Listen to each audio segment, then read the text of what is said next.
Hi, I'm Bree from Form Studios, and I'm going to show you how a simple spatial planning session added a six-figure increase to the projected sale price for a recent development. So I'm going to make this a two-part series, but essentially these are two villas on one block, and I'm just looking at one of these villas here, and I'm looking at the flow of the entry. The kitchen and the stairs and the butlers is all feeling a bit clunky to me. I think there's a way we can definitely improve that.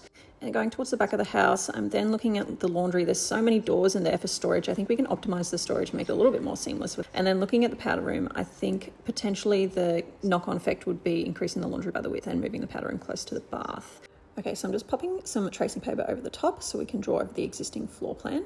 So my first thoughts are, in order to maximize the kitchen, butlers and entry point, we need to rotate those stairs. So by doing this, we can create a U-shaped butlers, and I reckon we move the kitchen island bench to share a wall with the butlers. We potentially do an archway into the butlers, but by moving the island bench, we can actually increase the lounge space slightly, which is great. This also means we've increased space in the hallway, so what we could do with those stairs now that they're flipped is put a platform base, which could be a really cool feature as you're walking into the house.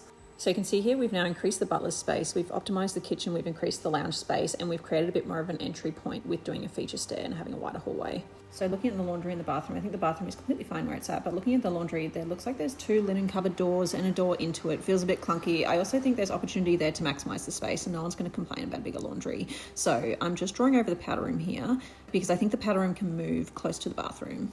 I'm then drawing those cabinets over, so increasing the back bench and wrapping the cabinets around the corner, and then drawing in the powder room where that current linen cupboard is. So essentially the powder room will stay the same size, just getting rotated. So that wraps up the ground floor, but we also make some significant changes upstairs, so stay tuned for part 2.